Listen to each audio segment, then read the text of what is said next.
to the book of Esther. It's been a couple of weeks with our Lent festivities and with our mission report, I think this past week. As I turn, we're going to be in Esther chapter 4, and just to give you a quick reminder, this is a book that we don't actually have the author given to us. There's been some speculation of different individuals, but ultimately we know that the book is anonymous, who the author is. But we do know that it's written during this time of the reign of the king Ahasuerus, or King Xerxes, as maybe some of you may be more familiar with him, from the name King Xerxes.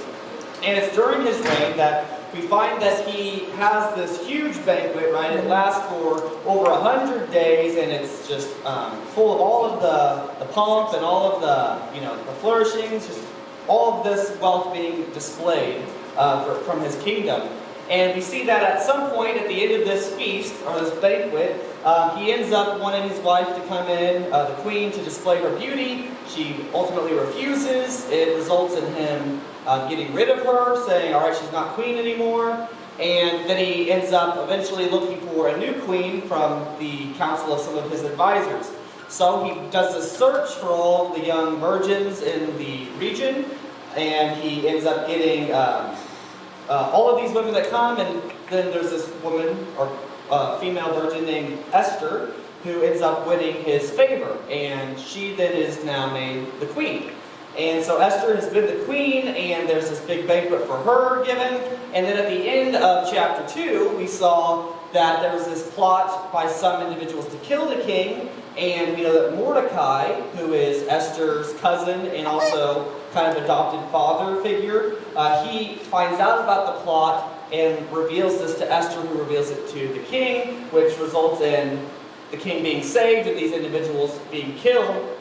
But so we see all this going on where now Esther is queen and where the king has been saved, and then we go into chapter 3, which, if you can remember, you would think because Mordecai just saved the king, that maybe he would be getting exalted here and being praised and maybe getting a promotion of some sort, right? But then in chapter 3 we saw that that's not what happened. Rather, it shifts the focus to a new individual that we've not met in the book yet, and his name is Haman.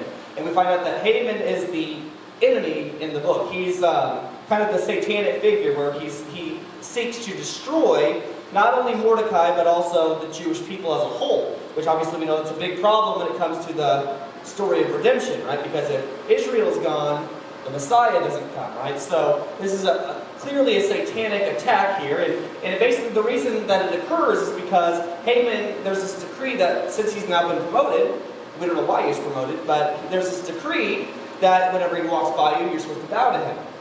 And basically everyone in the land is doing that, except Mordecai. And so eventually Mordecai reveals to some of the servants who are like, what's going on here? Why aren't you bowing? He says, I can't, or I'm not going to, I'm a Jew. And so this is the first time he's revealed that he's a Jew, because actually he told Esther earlier not to reveal your ethnicity. So she's been keeping it a secret this whole time.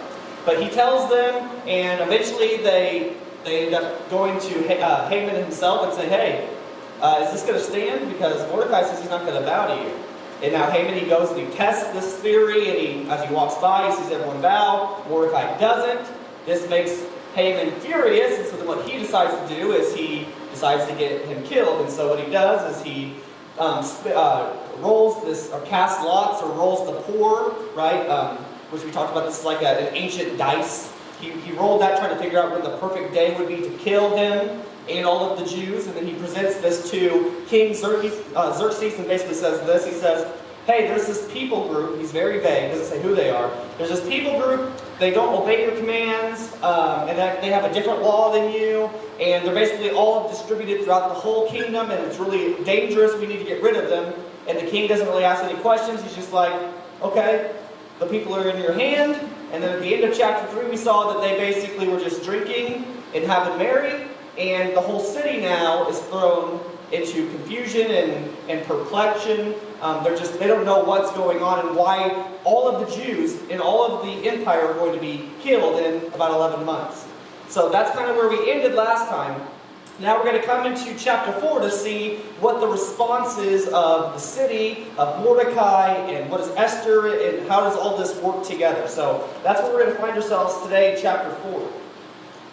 And it says, when Mordecai learned all that had happened, he tore his clothes and put on sackcloth and ashes, and went out into the midst of the city. He cried out with a loud and bitter cry. He went as far as the front of the king's gate, for no one might enter the king's gate clothed with sackcloth. And in every province where the king's command and decree arrived, there was great mourning among the Jews, with fasting, weeping, and wailing, and many lay in sackcloth and ashes. So Esther's maids and eunuchs came and told her, and the queen was deeply distressed. Then she sent garments to clothe Mordecai and take his sackcloth away from him, but he would not accept them. Then Esther called Hathach, and one of the king's eunuchs, whom he had appointed to retake her, and she gave him a command concerning Mordecai to learn what and why this was. So Hathach went out to Mordecai in the city square that was in front of the king's gate, and Mordecai told him all that had happened to him, and the sum of the money that Haman had promised to pay into the king's treasuries to destroy the Jews. He also gave him a copy of the written decree for their destruction, which was given at Shushan, that he might show it to Esther and explain it to her, and that he might command her to go into the king to make supplication to him and plead before him for her people. So Hathach returned and told Esther the words of Mordecai. Then Esther spoke to Hathach and gave him a command for Mordecai. All the king's servants and people of the king's provinces know that any man or woman who goes into the inner court of the king, who has not been called, he has but one law: put all to death, except the one to whom the king holds the golden scepter, that he may live. Yet I myself have not been called to go into the king these 30 days. So they told Mordecai Esther's words. And Mordecai told them to answer Esther, do not think in your heart that you will escape in the king's palace any more than all the other Jews. For if you remain completely silent at this time, relief and deliverance will arise for the Jews from another place. But you and your father's house will perish. Yet who knows whether you have come to the kingdom for such a time as this. Then Esther told them to reply to Mordecai, go gather all the Jews who are present in Shushan and fast for me. Neither eat nor drink for 3 days, night or day. My maids and I will fast likewise, and so I will go to the king, which is against the law, and if I perish, I perish. So Mordecai went his way and did according to all that Esther commanded him. So as I said, we recall that there was this decree made by the influence of Haman to the king. All of the Jews were going to be killed in about 11 months. And so right in chapter 4 we see that the response is obviously not positive. We know that Mordecai, it says he puts on, he rips off, well first he tears his clothes, which is a sign of mourning, and then he goes and puts on a sackcloth and ashes, which would have been a typical way of showing deep sorrow for this news. And so he goes, and it says that he goes all the way to the king's gates. He doesn't go inside the gate because you're not allowed actually to be bearing ashes and sackcloth. You're not allowed to mourn inside the king's gate. There actually was this common theme of kings not basically allowing any bad news to come to them. Isn't that great? If someone's upset or someone's depressed, guess what? You don't get to bring the king the news. He only gets all of the good things happening to him. So he only could get right outside the gates of the kingdom, or of the king's gates. And so Mordecai's there, he's weeping, and it also says that wherever the decree, the edict goes out, it says that it causes great mourning, great weeping and wailing for all of the Jews in the region. And so we see them all desperately sorrowful from the fact of this edict being passed out. Well, when it comes to Esther, we find that Esther doesn't actually know that this edict has even been passed. It says that eventually there are some of the maids and the eunuchs who knew that Mordecai and Esther had some type of relation, and it says that they saw Mordecai outside the gates wearing sackcloth and ashes and weeping, and so what they do is they go tell Esther. And so Esther, what she does is she says, well, go and take away his sackcloth and ashes and give him some new garments. Clothe him with something that's more celebrational and joyful, not so sorrowful, right? So basically give him new clothes, he shouldn't be weeping. And then they go and they do exactly what she asks, and then it says that he refuses them. He doesn't want to wear the garments that she offers him. And then, so that's brought back to her. And so then she sends Hathach, which is this eunuch that was given to her, responsible to take care of her needs that the king had given her. And she basically sends him now to go and find out not only why is he weeping and is he wearing these things, but why is he refusing the garments? And so this eunuch, he goes, and basically, Mordecai tells this eunuch what's going on. Basically, that there's this edict for all the Jews to be killed, and basically this needs to be brought to her attention, and she needs to go and intercede, right, or plead her case to the king on their behalf to defend and protect and deliver the Jewish people. And so he's saying basically you need to go and defend the Jewish people. Now this is important because he's saying this to Hathach, right? Before, remember, no one knows that she's a Jew. So unless she has given this information to the eunuch, to Hathach, the first time he's hearing about this is right now. It's your people, is how he refers to it. So this eunuch finds out, if he didn't already, that she is Jewish. She's a part of this group. So anyways, this information is brought to Esther. And then what Esther doesn't give a very encouraging response, actually. She's not like, okay, I'll go do that. Rather, she's like, do you not know the law? The law is basically, if I go into the king's inner sanctuary, inner region, if I go there without being summoned first, basically any man or woman's killed. The only chance you have of survival is if he were to extend his golden scepter to you, which would basically have been like, I'm going to give you mercy and I'm going to hear what you have to say. Like, you're actually going to be received here.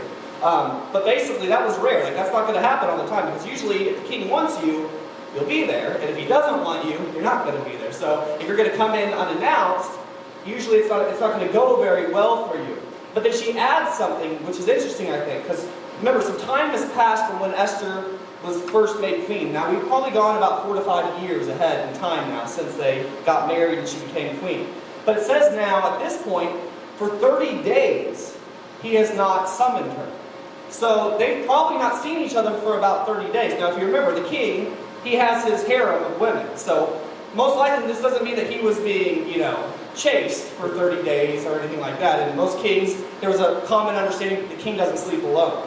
So he probably was having some of these other harems or these other women from the harem with him during this time. But it says that she hasn't got to be with him for 30 days. So she's like, so this isn't probably going to be good. He hasn't called me, I haven't seen him in a while, and I'm going to just come in unannounced to his inner area that the law says don't do that.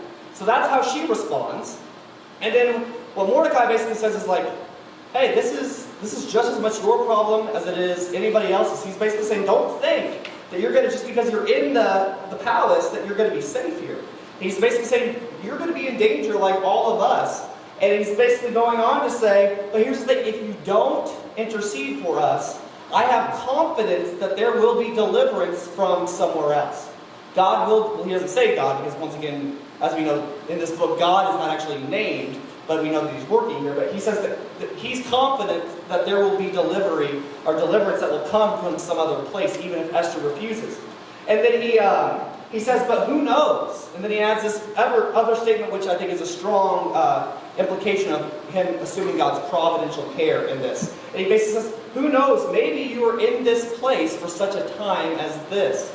Meaning that maybe God put you here for this very specific reason, which is to deliver the people of Israel. And so Esther then hears this, and then she receives it, and she basically says, okay, well, if I'm going to do this, I want you and all of the people of Israel, all the Jewish people, to fast for me. Which I think this is implying that they would also be praying as well. Usually prayer and fasting would have been done together. So fast for me, and I will go and do this, and if I perish, I perish. So she's basically showing some courage here and saying, I'm going to go lay my life out on the line for the Jewish people. And so she goes and does this, and Mordecai does the same and lets the Jewish people know that this is about to happen. So as we look to chapter 4, one of the things that I think that we can maybe take away from this chapter is that I think we are called to hear the cries of the nations. I think we are to hear the cries of the nations. Many of us, I think, as Christians, we tend to grow deaf to the cries, or that would be to the needs of those around us. Just think about it. How many of us really, if you were to think about your daily life, live as if Christ is not coming back to judge the world. Just like in this edict in the story, there is a declaration that the world is going to be judged, that the king is going to come, and anyone who is not saved is going to be judged and cast to hell. This is a reality. This is the declaration by God. This is going to happen. And I wonder how many of us really are thinking about the infinite weight of that reality. That heaven and hell really exist. And that this is going to impact those who are literally in our communities. I wonder, are we heartbroken for the lost? That's what we are called to. We need to be heartbroken for those who are perishing. I was thinking about an analogy, and I know that I have animal lovers here. I'm one of them myself included, and I've used some examples like this before. But have you ever seen like the commercials on TV where they have like the dog or the cat, and they need to be adopted, or they're in the shelter, and it looks so sad, right? And they have the sad music playing, and you feel so bad for them, right? You're just like, I just want to adopt them. Or like, I know that there's some here that like they'll post anytime there's a dog or a cat or something like that that's in the area that's at a kill shelter, and you know that it's on death row, unless someone adopts it, it makes you literally like, somebody needs to do something, right? You want someone to save the animal, right? I know that a lot of us, if we see, or even just a stray animal, you see an animal on the road that looks sickly, or you know, and you want, or maybe you see it has a collar, and you're like, oh, someone needs to help it, right? I feel like so many of us, we get our hearts churning for these animals. But now I want you to think about this. Do you feel that same way when you walk down the street and you see so many people who are lost? See, for an animal, one, they don't dwell on suffering like humans do. But two, we're talking about eternal damnation. These people are lost, perishing. Just like in the story where they are hearing the reality of the news, it says that they are weeping, they are wailing in the text. Do we actually have a heart for them? Are we hearing these cries, or are we getting so consumed with what's going on in our own world? Because I think as we look to this chapter, verses 1 to 9, it's interesting because Esther, she was not aware of the wicked decree. Now, I'm not saying that Esther is this horrible, terrible person by any means, but I do think that sometimes when we are surrounded by different things, like our surroundings, sometimes it can shape our priorities and our perspective. See, remember, she was a part of the Jewish people, and Mordecai was her cousin who literally was her adopted father. All of this is going around in her kingdom where she is the queen, and she doesn't even know about it. And I'm wondering, sometimes maybe we are like that, where we have this reality, this declaration of God is coming to judge the world, and we act as if we don't really know or we don't really care about it. So think about this. Esther, she didn't know that the city was mourning, was fasting, was weeping, was wailing, that her cousin was wearing sackcloth and ashes. And then what's even more interesting is whenever she finds out about it, do you know what she does? If you found out that someone that you really cared about was like deeply in sorrow, was mourning greatly, would you just say, here's some new clothes, this is maybe embarrassing, or maybe you're really close to the king's gate, you could be killed because you're not supposed to have sorrow here? My first reaction would be, what's going on? Are you okay? What happened?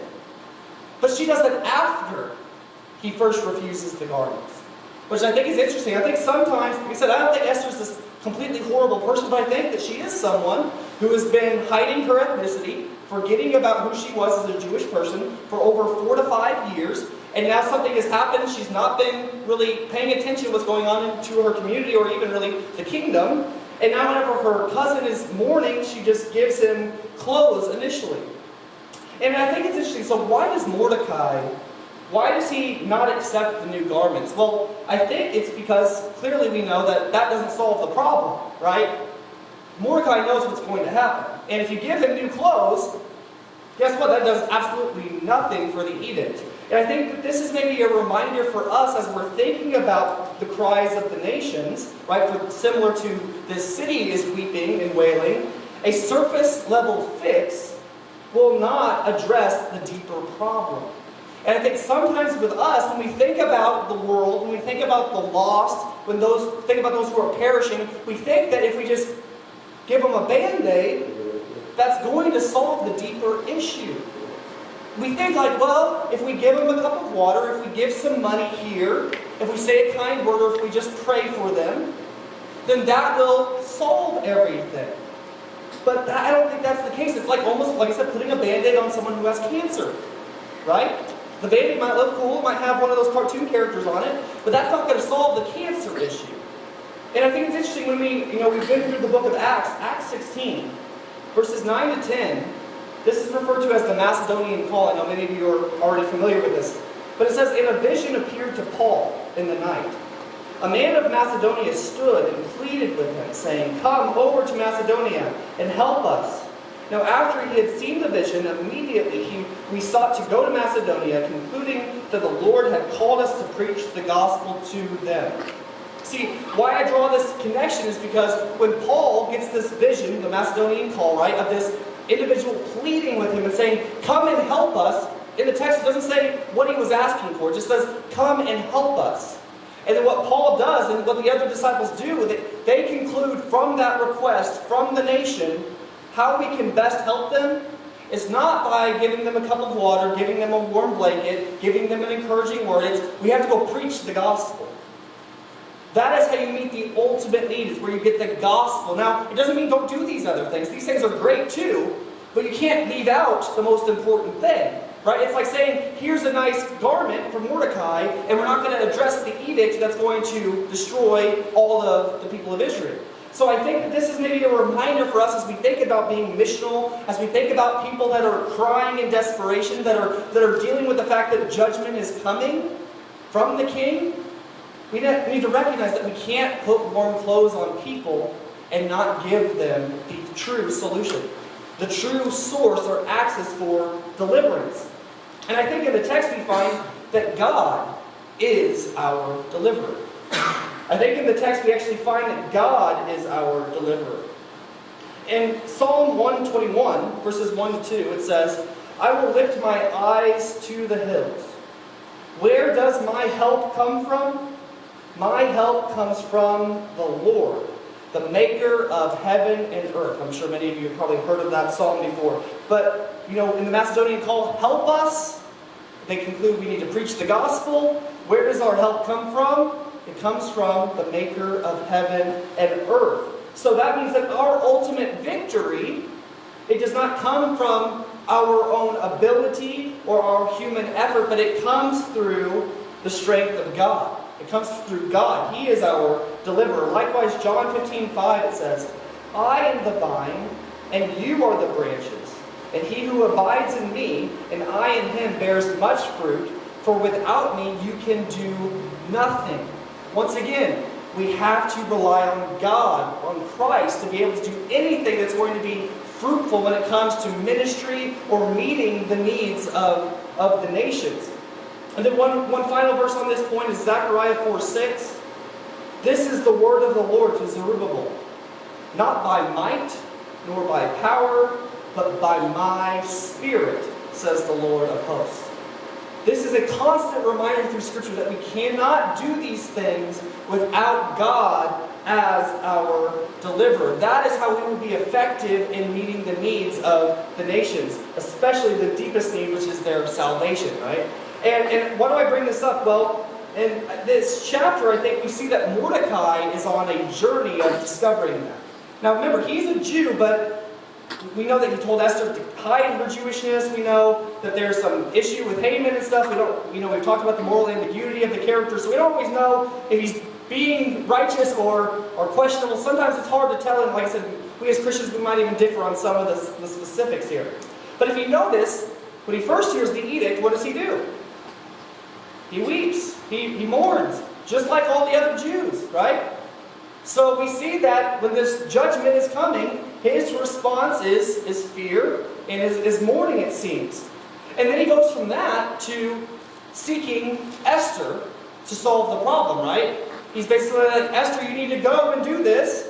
And I think sometimes maybe we can view it like that, where we think that if we have someone in government or in a high position, they will solve our problems. And I think sometimes we do that. We say, well, I know that I'm not going to be able to do everything by myself, but if we could just get the president on our side, if we could get the government or politics, right? We start to make politics our hope. Once again, not bad to be involved in politics, not bad to pray for godly leaders, that's all great, but we have to remember that ultimately we are delivered not by our actions, we are not delivered by the government, but we are delivered through what God will do. And I say that he has learned this because after he first addresses Esther and says, you need to do this, and she gives him the, hey, well, what about the law? I'm probably not going to be able to do this. He even says this in verses 13 and 14.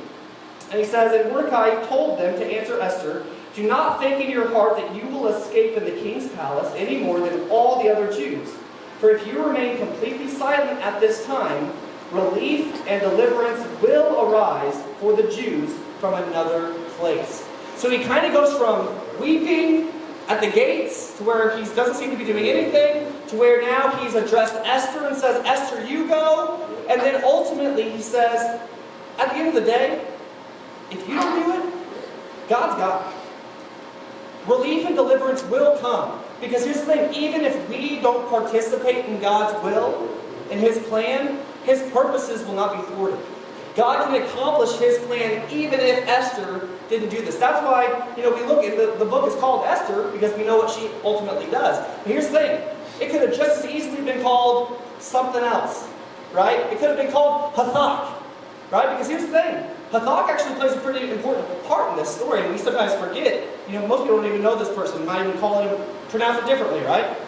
But if Hathach didn't do what God had planned for him, getting the message back and forth, then Esther might have not even gone to the king itself. So we need to see how important it is that we play our part, and if not, God will find somebody else to do it. So I think that's what we're seeing is Mordecai, he learns that the Jewish people, they will be taken care of by God even if Esther refuses. And so I think he's learning to place his hope in God alone. And I think that could be an important message for us, is to remember that. We're called to hear the cries of the nations, but ultimately our hope is in God to deliver them.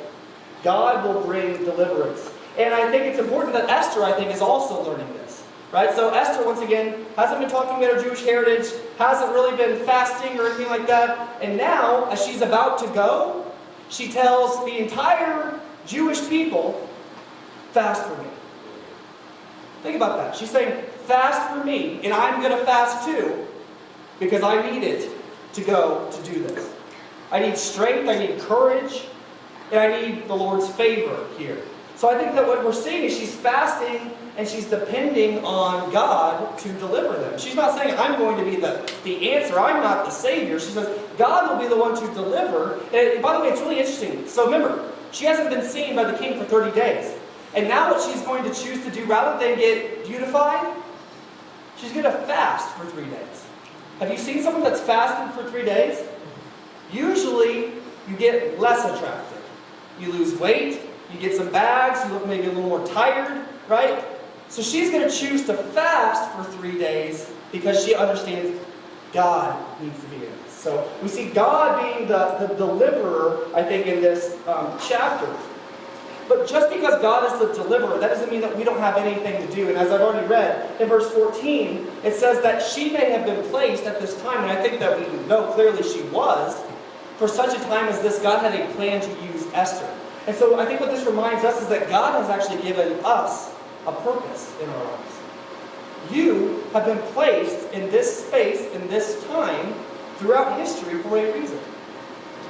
You are here tonight to hear this message, to take it in, to receive it, to wrestle with it, to think about it, reflect on it, for a reason. God actually has a plan. He put you here for a purpose. So God has providentially positioned us, and I think it's important that we, like Esther and like Mordecai, as we're thinking about our calling, as we think about the nations, as we think about God as our deliverer, we recognize that He still chooses to use us. And now, so it's important that we then will discern and embrace what God's purpose is for us in our life. Are you thinking about that? Why did God put me here in the U.S. in 2023? What is He desiring me to do for Him in His kingdom? Now, I can tell you this, I think on the broad spectrum, we can say that we know that one of our purposes, one of the most important things, is that we are to know Jesus Christ and magnify His name. That is for everybody. We are to know Jesus Christ and to magnify His name. But that's going to maybe look differently on how we can accomplish that in wherever He has placed us, in our schools, in our jobs, in our communities, in our family life. Wherever He put you there for a reason. The members you have in your context, He did it for a reason, so that you may know Christ and magnify His name. And I think that we see this once again through Esther, because I think as we look at Esther, we see that she actually prefigures Christ. We can see Christ being magnified through Esther herself. Esther, I think, is a type of Christ. You know, we've talked about this before through the scriptures. We can see that there are different types that ultimately are fulfilled in Christ. Well, I think that we see Esther prefigure Christ here, because what we see at the end of this chapter, in verses 15 to 17, we see that Esther, she embodies sacrificial love for her people. And then we see that she serves as the mediator between them and the king. So think about that. Sacrificial love, willing to die for her people, and she's going to mediate to the king. And that's exactly what we know Jesus Christ did for us, because He is our ultimate mediator. In 1 Timothy chapter 2, verse 5, it says, "For there is one God and one mediator between God and men, and that is the man Christ Jesus."